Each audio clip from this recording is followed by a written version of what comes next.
Hello बच्चों, कैसे हैं आप सब। आज हम हमारा पाठ बैल की समझदारी को पढ़ेंगे और समझेंगे। जरूरी नहीं है कि हम इंसानों में ही समझदारी हो, जो हमारे पशु पक्षी हैं वे भी बहुत समझदार होते हैं। तो इस समझदारी को हम इस पाठ बैल की समझदारी के माध्यम से पढ़ेंगे। यह है हमारा पाठ 3, बैल की समझदारी। किसी आदमी के पास एक बैल था। वह आदमी बहुत स्वार्थी था, मतलब ही बहुत ज्यादा था वह आदमी। जब बैल बूढ़ा हो गया तो उसके स्वार्थी मालिक ने सोचा कि अब ये मेरे किस काम का। अब बैल जैसे जैसे वृद्ध अवस्था में आ गया तो वो काम करने के लायक नहीं रहा। न तो वो बोझा उठा पा रहा था और न ही वो खेतों में हल चलाने में काबिल था। तो उसके मालिक ने सोचा कि अब ये बेकार हो गया, अब ये मेरे किसी काम का नहीं है। यह सोचकर वह बैल को जंगल में छोड़ आया। बैल शरीर से बूढ़ा अवश्य हो गया था, लेकिन वह बहुत समझदार था। अब बैल क्या था, वह बूढ़ा अवश्य हो गया, लेकिन वो बहुत ज्यादा समझदार अब भी था। सबसे पहले उसने अपने रहने खाने का प्रबंध करने की सोची। अब उसने क्या सोचा कि अब मुझे यहीं रहना है, तो मैं जंगल में अपने खाने की और रहने की जगह देख लेता हूं। खाने की जंगल में तो कोई कमी नहीं थी। चारों ओर हरी हरी घास उगी हुई थी। घूमते घूमते उसे एक खाली गुफा भी मिल गई। अब क्या हुआ, जंगल में तो हरियाली ही हरियाली थी। उसे खाने की, वहां पे चारे की कोई समस्या नहीं हुई, लेकिन रहने के लिए उसे दिक्कत थी। तो उसने एक गुफा को तलाश कर लिया और उसे एक खाली गुफा मिल जाती है। गुफा के पास ही स्वच्छ जल का तालाब भी था। गुफा के पास में एक साफ पानी का तालाब था। बैल को वह जगह बहुत सुरक्षित लगी। बैल को ये जगह अच्छी लगी कि यहाँ पे घर भी हो जाएगा और पीने का पानी भी मेरे पास है। वह वहीं रहकर आराम से अपना जीवन बिताने लगा। अच्छा खाने पीने और आराम करने के कारण बैल कुछ ही दिनों में मोटा ताजा हो गया। अब बैल को अच्छा खाना मिलता था और वह आराम भी पूरा करता था, जिसको उसके शरीर को जितनी आवश्यकता थी उसे पूर्ण मात्रा में खाना और आराम मिल रहा था। फलस्वरूप वह अच्छा खासा मोटा ताजा हो जाता है। अचानक एक दिन वह अपनी गुफा से बाहर आराम करने बैठा हुआ था कि एक शेर उधर से आता हुआ दिखाई दिया। अब उसे क्या दिखाई दिया कि शेर उधर दूसरी तरफ से आ रहा है। बैल बिल्कुल नहीं घबराया। उसने अपनी बुद्धि से काम लिया। जब शेर कुछ और पास आया तो बैल अपनी पत्नी से जोर से बोला, अरे भाग्यवान, आज बच्चों के लिए बहुत ही अच्छा भोजन मिलने वाला है। एक शेर आ रहा है। अब वो क्या बोलता है अपनी पत्नी को कि भाग्यवान, आज बच्चों के लिए बहुत अच्छा भोजन मिलेगा, एक शेर हमारी तरफ में आ रहा है। शोर मत मचाना, नहीं तो वह भाग जाएगा। अब वह अपनी चाल चल रहा होता है और कहता है, आप उधम मत करना, नहीं तो शेर यहाँ से डर के भाग जाएगा, उसे पता चल जाएगा। वह जैसे ही मेरे पास आएगा मैं उसे अपने सींगों से मार डालूंगा, तुम तैयार रहना। अब बैल क्या कहता है कि वो जैसे ही यहाँ आएगा मैं उसे बड़े बड़े सींगों से उसे मार दूंगा, तुम बिल्कुल तैयार रहना मेरा साथ देने के लिए। बैल यह बात शेर ने सुन ली और वह डर गया।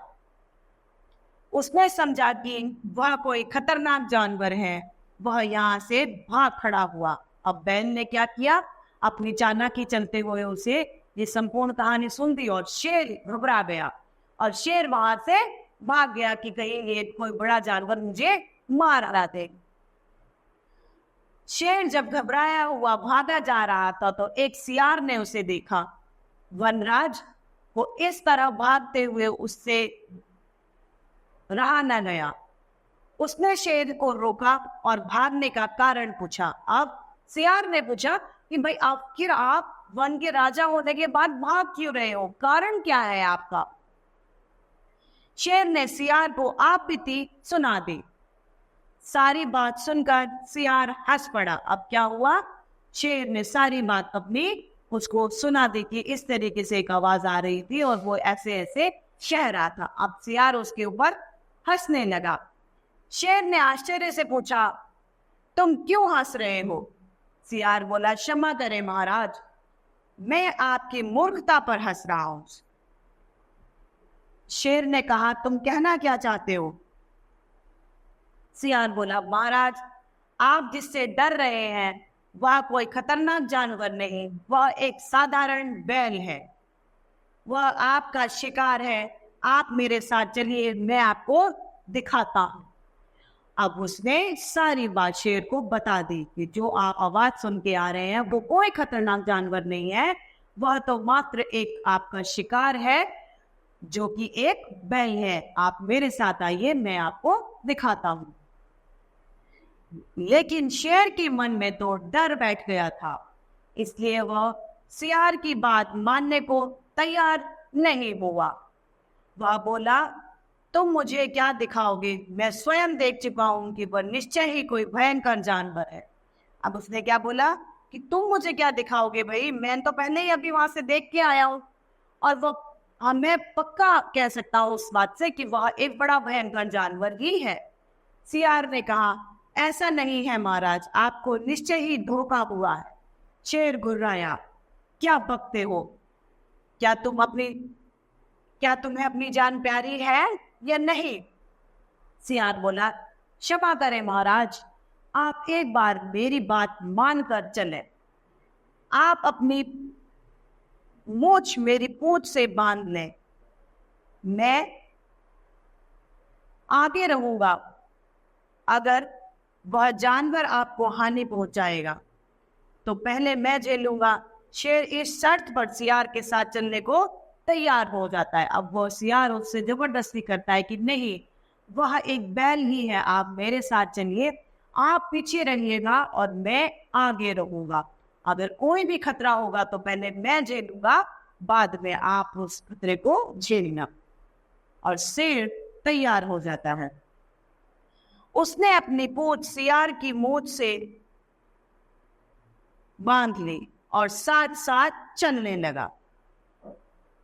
जब बैल ने शेर और सियार को एक साथ आते देखा तो वह समझ गया कि धूर्त सियार ने शेर को सब कुछ बता दिया। बैल को पता चल गया था कि इस सियार ने सब कुछ इस शेर को बता दिया।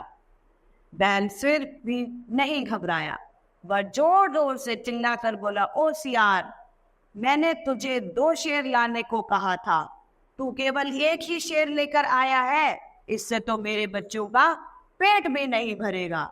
अब वह बैल और ज्यादा चतुराई से उनका सामना करने को तैयार हो गया। उसने बोला जोर से चिल्लाकर कि अरे सियार, मैंने तुम्हें 2 शेर लेके आने के लिए कहा था और तुम एक ही शेर लेके आ रहे हो, इस शेर से तो मेरे बच्चों का पेट भी नहीं भरेगा। शेर ने जैसे ही बैल की यह बात सुनी, उसे लगा कि सियार ने उसके साथ धोखा किया है। बस फिर क्या था, अपनी जान बचाने के लिए शेर तेजी से उल्टे पांव दौड़ पड़ा। शेर की पूंछ से बंधी थी, इसलिए वह शेर के साथ घिसटता हुआ चला गया। अब जैसे ही शेर ने ये सुना तो शेर को लगा कि सियार मेरे साथ धोखा कर रहा है और वह दबे पांव भागने को तैयार हो गया। जैसे ही वो भागा, उन दोनों की पूंछें आपस में बंधी हुई थी। शेर भागा तो सियार घसीटता हुआ उसके पीछे चलने लगा।